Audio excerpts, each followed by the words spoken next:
Doctor একটি যুবতীকে ওজন করার পরে বলল, আপনাকে তাড়াতাড়ি হাসপাতালে ভর্তি হতে হবে। যুবতী বলল, কেন ডাক্তারবাবু? ডাক্তার বলল, কারণ আপনার ওজন কালকের থেকে আজ 2 কিলো কমে গেছে। যুবতী বলল, স্বাভাবিক, সে তো হবেই। আজ যে আমি মেকআপ না করেই চলে এসেছি।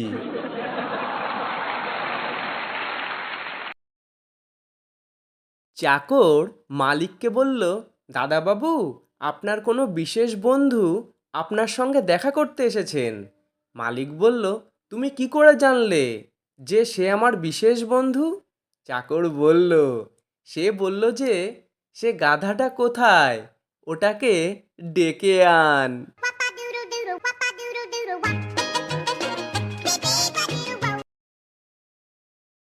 হাবুলের কাছে হঠাৎ জমদূত এসে বলল, তোমার উপরে যাওয়ার সময় হয়েছে।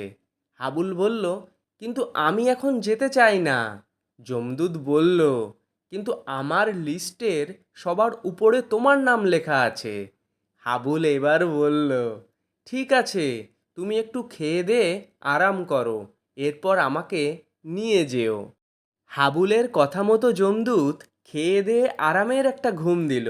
হাবুল তখন যমদূতের লিস্টের উপর থেকে নিজের নামটা কেটে সবার শেষে লিখে দিল। যমদূত ঘুম থেকে উঠে বলল, তোমার ব্যবহারে আমি খুবই খুশি হয়েছি।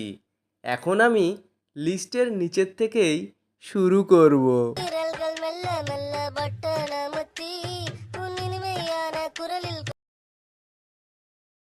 ট্রেন ছেড়ে দেওয়ার পর 3জন ট্রেনের দিকে দৌড়ে আসছিল।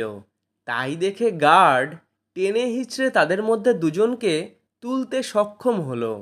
গার্ড বলল, কি ব্যাপার, 3জনকে না হলেও দুজনকে তো তুললাম, অথচ আপনারা ধন্যবাদটুকুও জানালেন না কেন?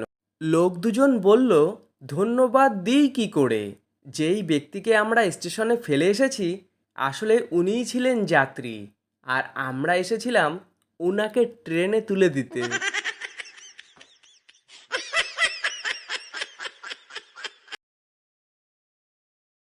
বাঘ বাঘিনীকে কিস করতে চাইছিল। বাঘিনী অতি সন্তর্পণে এদিক ওদিক তাকাচ্ছিল। বাঘ জিজ্ঞাসা করলো, কি খুঁজছো? বাঘিনী বলল, দেখছি ডিসকভারি চ্যানেল আছে কিনা। বেটারা একটুও প্রাইভেসি রাখে না।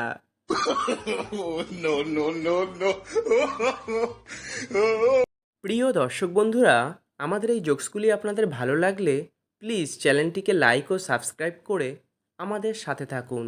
দেখা হবে পরের ভিডিওতে। টাটা বন্ধুরা।